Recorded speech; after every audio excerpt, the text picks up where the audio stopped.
Shalom, on voudrait commencer aujourd'hui une nouvelle série, l'étude du Sefer Likutei Etzot HaMevorot, qui sont en fait tous les conseils, dans les faits vraiment, tout ce que le Likutei Moharan, le livre principal de Rabbi Nachman de Breslev, nous enseigne dans comment servir concrètement Hachem, à acquérir la crainte du ciel, l'amour de Dieu, l'amour de l'âme Israël, comment se préserver de toutes les choses un peu dangereuses qu'il y a dans le monde et comment profiter de toute la sainteté qu'il y a dans le monde, etc. etc.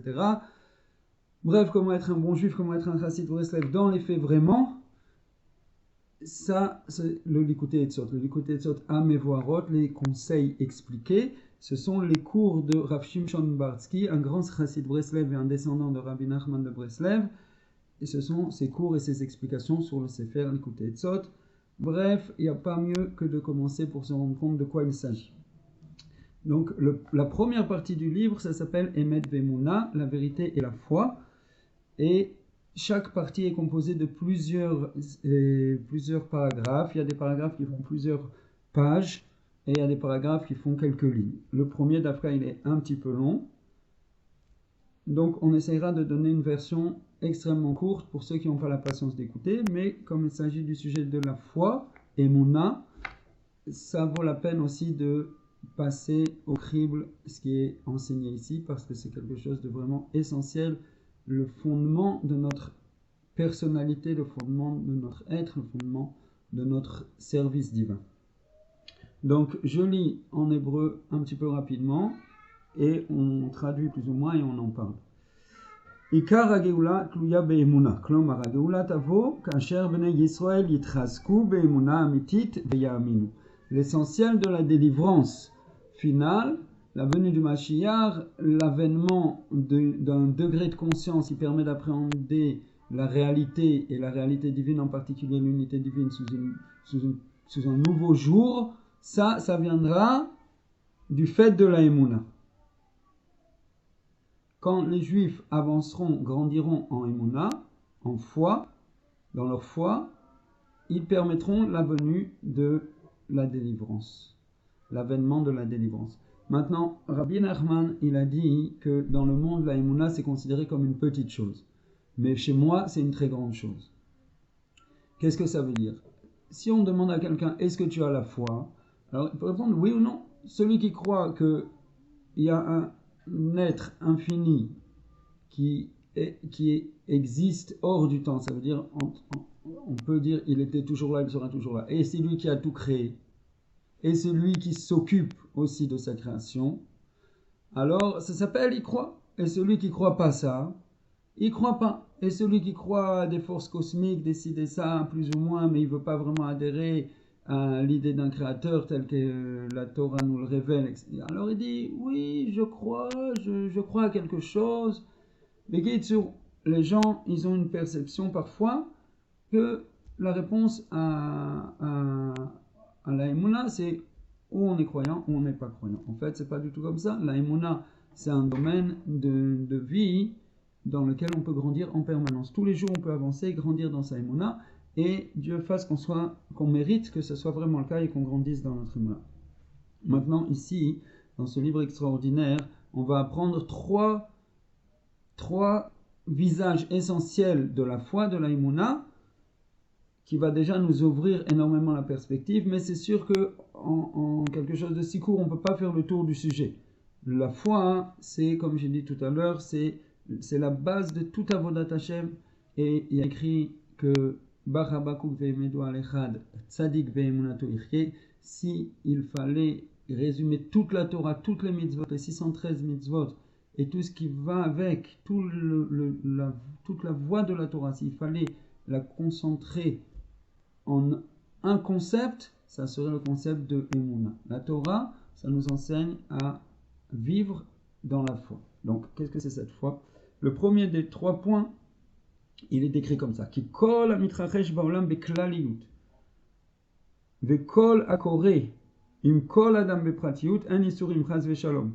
Hen rechavut mekoram be'ashgachato apratit borah ve'lo miderech hateva. La première chose qu'il faut croire, le croyant, il sait que tout ce qui se passe dans le monde, les choses les plus grandes, tout ce dont vous entendez parler, quand vous écoutez les informations et ce dont vous n'entendez pas parler aussi, mais qui se passe entre les pays, les pressions internationales, les avancées technologiques, les grands phénomènes de la nature, l'état de la couche d'ozone, les mouvements des plaques tectoniques, tout ce qui se passe dans le monde à grande échelle, aussi bien que tout ce qui se passe avec chacun d'entre nous, et chacun peut voir pour lui en particulier dans sa vie tous les petits détails qui se passent dans sa vie, donc des plus grandes choses aux plus petites, tout ce qui se passe, c'est directement le fruit de l'attention et de la décision directe du Créateur, Hashem Yisborach, et non le fruit des voies de la nature.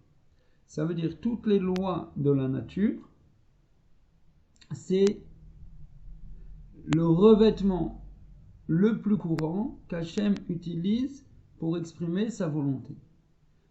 Mais c'est un revêtement. C'est-à-dire qu'il n'y a aucune causalité dans les lois de la nature ou dans les lois politico-socio- et culturelles. Ça veut dire si on dit oui, dans le monde il y a une augmentation du coût de la vie parce que ceci, parce que cela, parce que les peuples, parce que tel dirigeant, tel pays a consommé telle denrée et donc ça a fait une carence, au contraire tel pays a produit trop, etc. Tout ce qu'on pense comme ça, hein. En fait, ce qu'on fait, c'est qu'on observe. Ce qu'on dit, ça peut être juste. Ça peut être juste que l'état des choses est tel que ce pays fait telle chose, dans ce pays il manque telle chose, dans ce pays il y a telle abondance, etc. etc. Mais par contre, dès qu'on exprime sous forme de causalité, alors on rentre dans ce qu'on appelle le derech hateva. On croit que ce qui cause les choses, c'est le cause à effet. On croit qu'on comprend les mécanismes et qu'il y a des mécanismes. En réalité, il n'y a aucun mécanisme. Juste Hachem décide tout à chaque fois. Ça s'appelle la Emouna. Et vous voyez qu'on peut énormément grandir dans ça. Ça veut dire, nous tous, on est des juifs qui vivent leur Emouna, qui vivent leur foi. Maintenant, on peut voir dans notre vie quotidienne sans arrêt les limites de notre foi. Quand est-ce que j'oublie celui qui, comme on a donné un exemple un peu amusant, celui qui sort, il voit sa voiture et il voit sur le pare-brise un PV de 500 shekels ou 200 euros. Waouh! Pourquoi j'ai mis ma voiture là? Je l'ai laissé juste une seconde. Qui c'est cet agent qui est passé juste au mauvais moment? Vraiment, il n'a aucune pitié, etc., etc. On s'énerve, on oublie complètement que apparemment cette somme elle devait sortir de ma poche d'une façon ou d'une autre. Top, elle est sortie pas de la façon la plus agréable, mais kacha Hashem kava. Et si ce n'est ça, hein, si on vit ça dans la Emouna pleine, dès qu'on voit qu'il y a un PV sur le pare-brise, ça ne nous fait rien, on dit bon, kacha Hashem kava, l'argent c'est lui qui le donne, c'est lui qui le sort. C'est pas le plus agréable qu'à dire j'ai quelque chose à réparer pour que ça m'arrive sous cette forme et que personne n'apprécie de donner juste son argent comme ça à ceux qui n'en ont pas besoin. Peut-être j'aurais dû donner plus de tzedaka, etc. Celui qui vit ça facilement dans ses mona, il trouvera lui dans un autre endroit les limites de sa foi. Il y a toujours des choses qui nous arrivent ou qui arrivent dans le monde où on oublie complètement que le Créateur met en œuvre toutes les forces qui existent et qu'il n'y a aucune autre causalité. Donc ça, c'est un travail d'introspection. Où sont les limites de ma Emouna? Quand est-ce que, au moins dans ma réaction première, j'oublie que c'est Hachem qui fait les choses? Et à ce moment-là, quand on a identifié nos limites, on avance, on prie et on travaille sur soi-même pour vivre dans le monde réel qui est celui où Hachem fait tout et rien d'autre ne cause rien.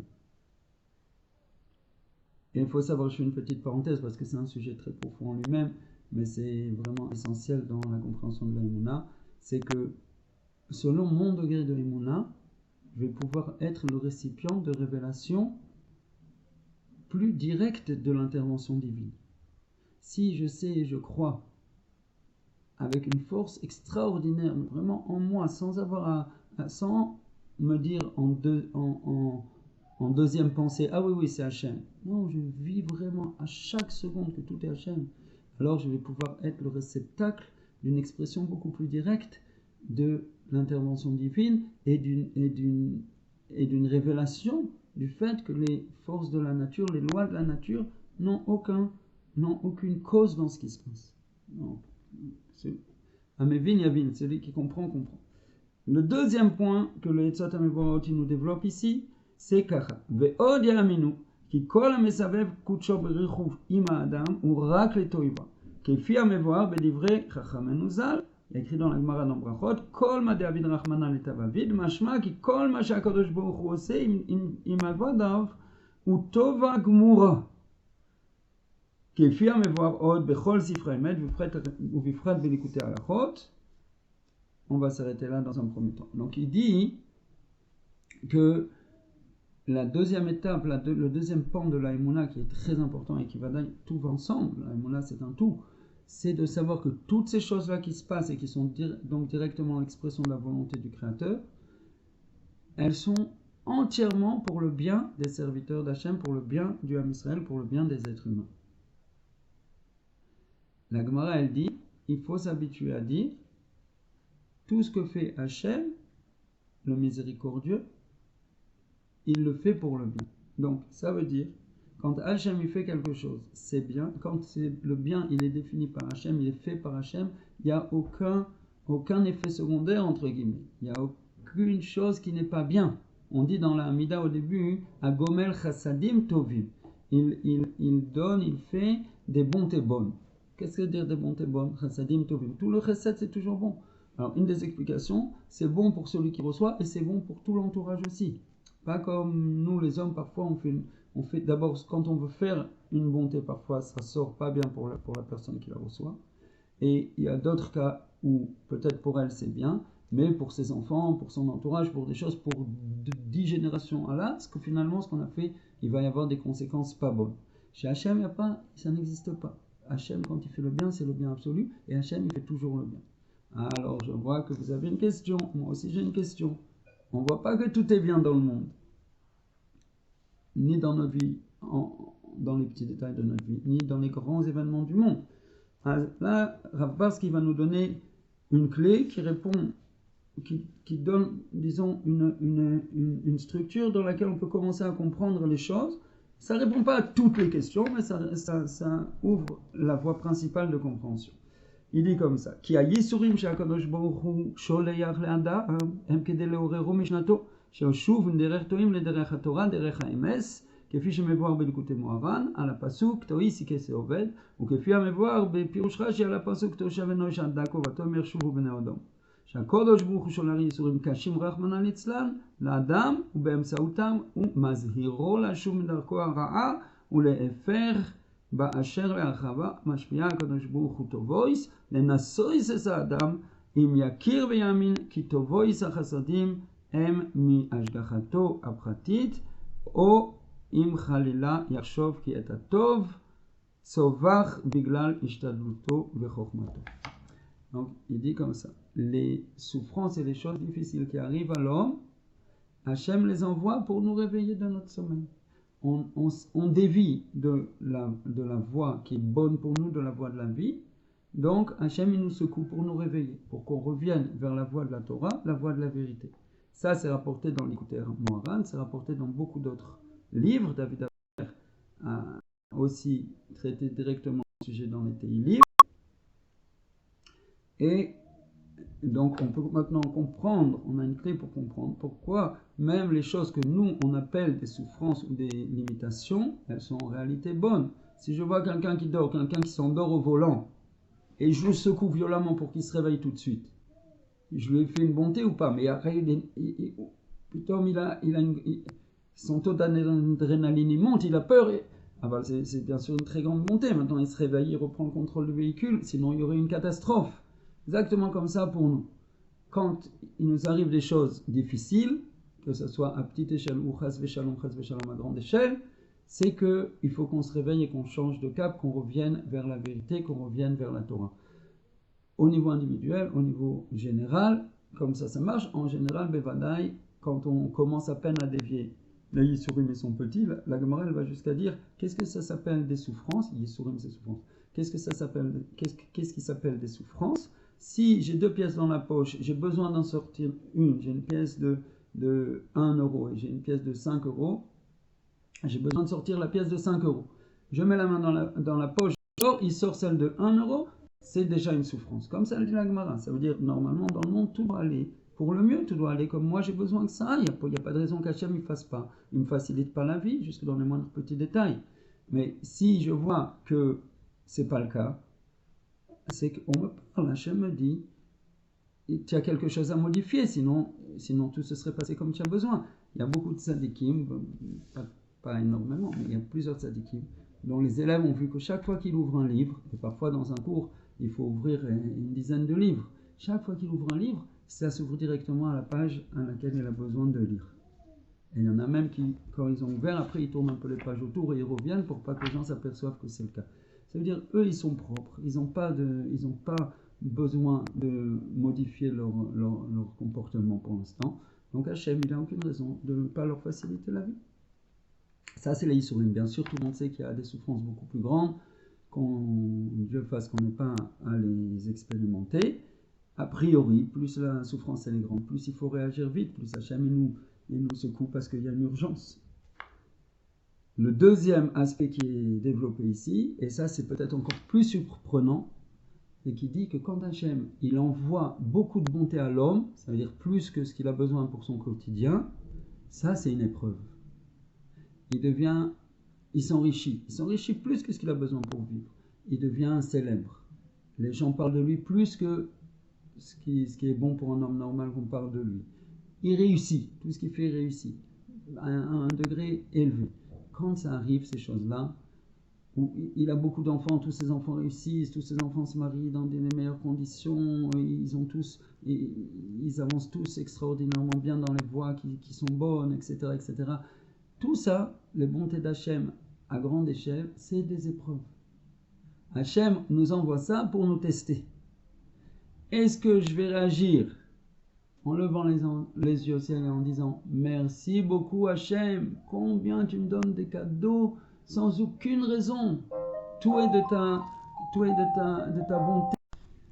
Ou bien est-ce que je vais me dire « Ah, quel chacham je suis, comme je suis intelligent, comme j'ai bien manœuvré, comme j'ai réussi.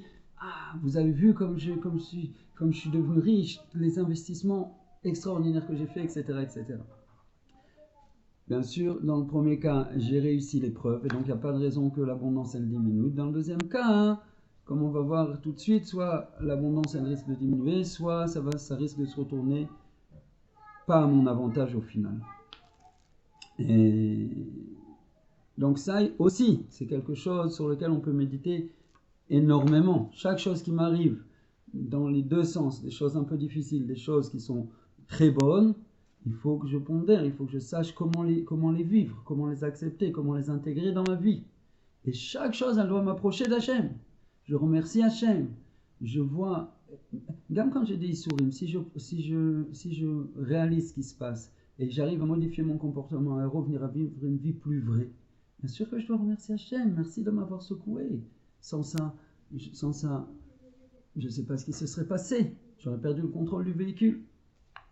Donc dans tous les cas, chaque fois que je remercie Hachem, ça c'est un autre sujet, le sujet de la Hoda, du remerciement, de la gratitude, ça m'approche d'Hachem. Quand je remercie quelqu'un, je suis concentré sur le bien qu'il me fait. Quand je suis concentré sur le bien qu'il me fait, mon amour pour lui augmente, le lien entre nous augmente. Mais on en reparlera si Dieu veut à un autre moment. Le troisième point qui est développé au sujet de la foi dans Etzot HaMevorot dans la première partie, c'est comme ça. Od yesh le'amin כי כל העובר על מצווה אחת ממצוות התורה מחמס לצנות וכפירוס ייענש בוודאי. הגם שלכאורה נדמה כי עוברי עבירה אינם נענשים, אדרבה, מצליחים הם בכל עניינם בעולם הזה, הן בבריאות הגוף, הן בפרנסה כיוצא באלה. Je ne vais pas continuer à lire parce que c'est un petit peu laborieux, j'ai lu l'idée principale, maintenant on peut en parler, j'intègre si Dieu veut ce qui est dit dans la suite aussi. Il dit comme ça, le troisième point c'est de savoir. Croire et savoir, chez nous c'est très proche. Quand la Emouna elle est vraiment forte, il n'y a pas de différence entre ce que je crois et ce que je sais. C'est la vérité. Donc le troisième point c'est de croire ou de savoir que toute personne qui transgresse la Torah, que ce soit parce qu'elle s'en moque ou parce qu'elle ne croit pas, etc., etc., elle va être punie d'une façon ou d'une autre pour son comportement. Et là aussi, tout de suite, ça éveille une question. Tout de suite, le Rav Barsky la traite.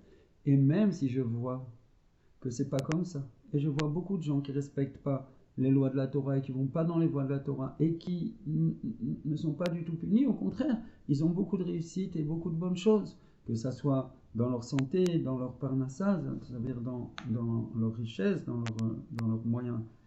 leurs moyens financiers, etc., etc., ou dans d'autres domaines de la vie. Ils ont parfois une très grande réussite, mais pas seulement parfois, très souvent.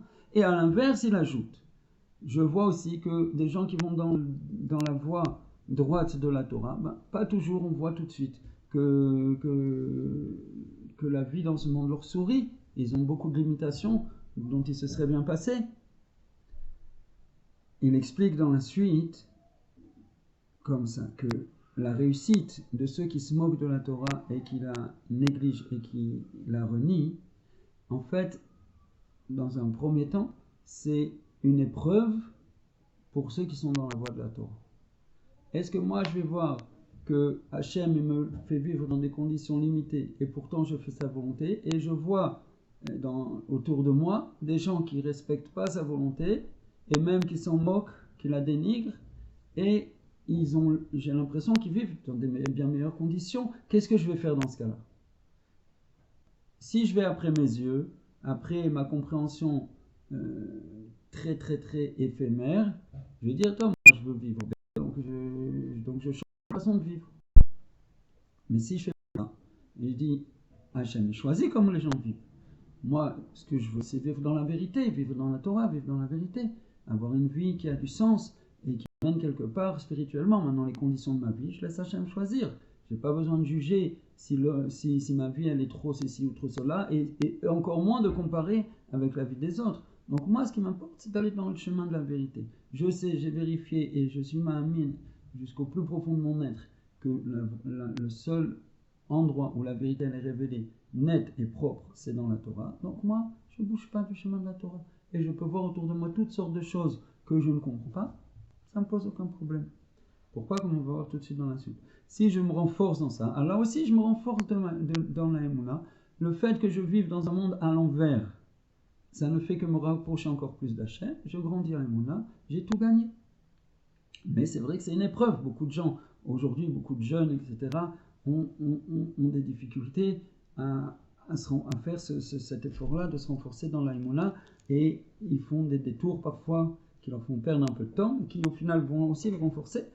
Mais Kitsour, on sait que c'est une épreuve très grande qu'il y avait, toujours, et peut-être encore plus de nos jours, où on voit beaucoup plus, tout est étalé devant nos yeux, comment les autres vivent à l'autre bout du monde, etc., etc.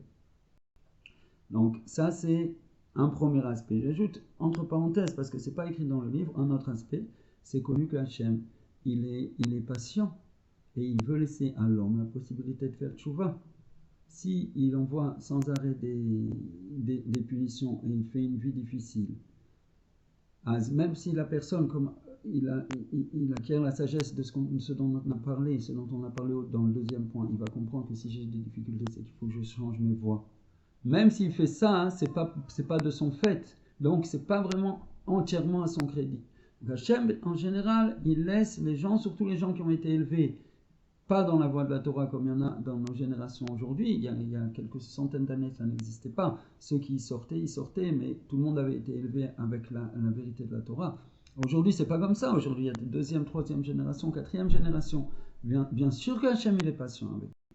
Bien sûr que Hachem, il veut leur laisser le temps de chercher par eux-mêmes, d'arriver à la vérité et de modifier leur voie. Et alors, ils ont tout le crédit de leurs actions. C'est une autre raison pour laquelle on ne voit pas tout de suite que la vie de ceux qui ne respectent pas la Torah, elle intègre les punitions qui leur reviennent. Maintenant, dans la suite, il nous explique comme ça. Donc ça, c'est ce que je vois. Mais je dois savoir et croire que assurément, sans aucun doute, si ces gens-là ne changent pas leur comportement, ne modifient pas leur façon de percevoir le monde et ne reviennent pas vers la vérité, alors ils recevront les punitions qui leur reviennent. Et là, l'image, elle sera beaucoup moins bonne pour eux. Pourquoi? parce que soudain, à un certain degré, soudain, tout va s'inverser. Tout va s'inverser. Ça veut dire tout le bien qu'ils ont reçu, qui était en réalité, au départ, la patience d'Hachem pour le laisser changer, et pour constituer une épreuve pour ceux qui sont dans la voie de la vérité. Tout ce bien-là, maintenant, s'ils traînent et ils ne reviennent pas, ça peut être dans leur vie, ça peut être leurs enfants, leurs petits-enfants, mais on va arriver à un degré où tout ce bien-là, au contraire, ça va être, entre guillemets, je vous ai payé tout le bien que vous avez fait, parce que les Juifs font toujours énormément de mitzvot, énormément de bonnes choses. Et voilà, je vous l'ai payé, toutes vos avérotes, vous n'avez jamais reçu aucune punition, au contraire, je vous ai comblé de bienfaits. Ça, c'était maintenant, on fait les comptes. Ça, c'était le salaire de ce que vous avez fait de bien. Et maintenant, qu'est-ce qui se passe? Hachem Yerachem, il ne reste pas beaucoup de bonnes choses à leur crédit, il reste que des choses pas bonnes. Et là, le Rav Barsky rapporte dans le Mizmor Shir le Yom HaShabbat, le chant qui en fait est rapporté dans le Sefer Tehillim, mais c'est Adam Arishon qui l'a dit, qui s'appelle Mizmor Shir le Yom HaShabbat, le chant de Shabbat. Là-bas, en réalité, le chant de Shabbat, il ne parle pas tellement de Shabbat, il parle de Tshuva. Et il y a écrit Kara,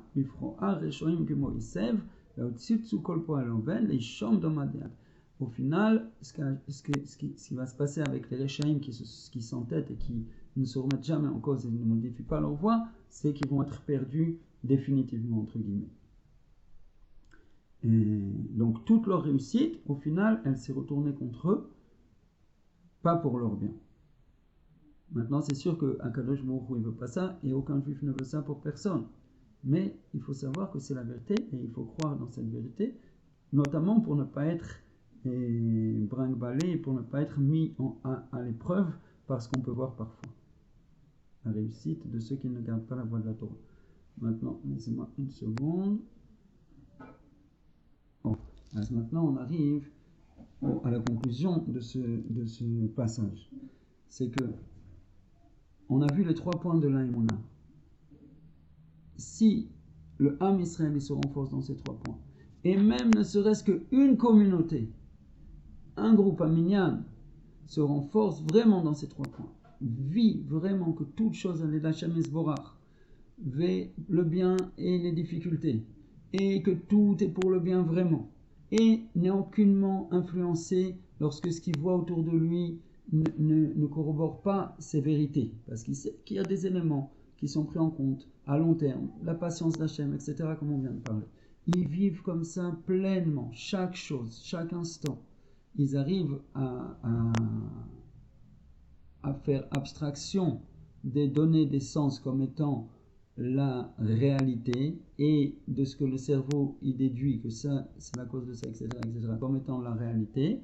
Et ils savent que la réalité, c'est que Hachem fait tout. Ils vivent comme ça vraiment. Pendant un temps, cette communauté, une seule communauté, elle peut déclencher la Géoula, la venue du Mashiach, et comme on a parlé tout à l'heure, l'avènement d'une nouvelle ère de conscience. À l'inverse, toutes les limites, le fait que l'âme Israël, il n'est pas encore la Géoula, et le fait aussi que chacun individuellement, on soit en exil. Qu'est-ce que ça veut dire l'exil individuel?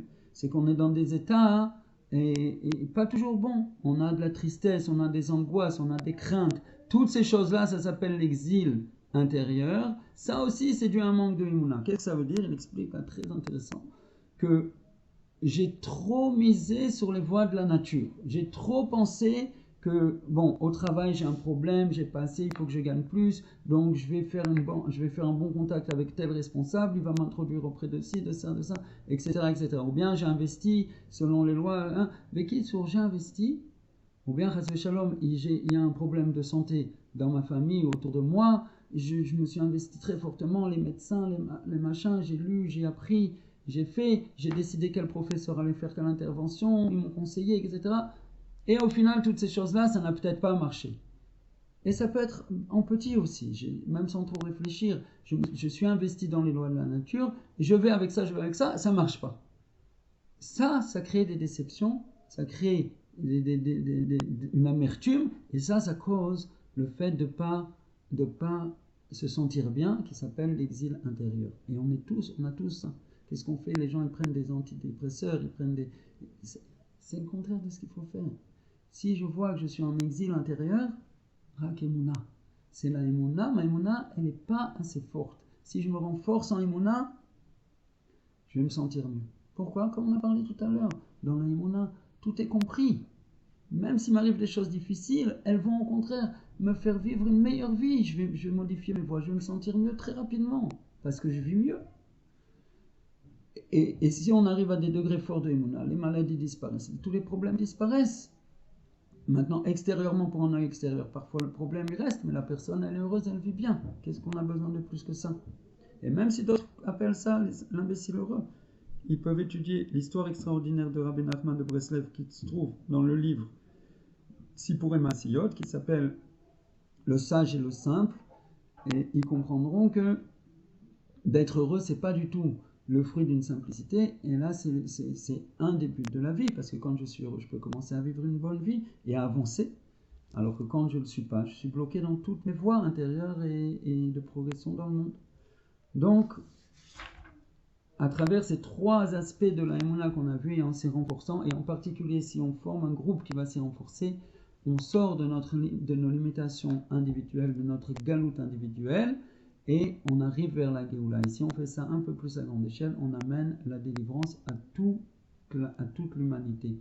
Que Hachem nous fasse mériter de comprendre que la Emouna, la foi, c'est le sujet central de notre vie, et que tout ce qui se passe dans notre vie nous parle de notre Emouna, vient nous renforcer, soit en nous poussant, soit en nous attirant par des bonnes choses, soit en nous bottant derrière, mais nous dit toujours, modifie, agrandis ta perception, ta Emouna, détache-toi des causes à effet simples que ton cerveau il vient te proposer et épouse la vraie vérité. Le Créateur infini traite tous les sujets en permanence pour ton bien. Que Dieu nous fasse mériter de vivre comme ça et de vivre heureux toujours. Kol Haishuot, à bientôt.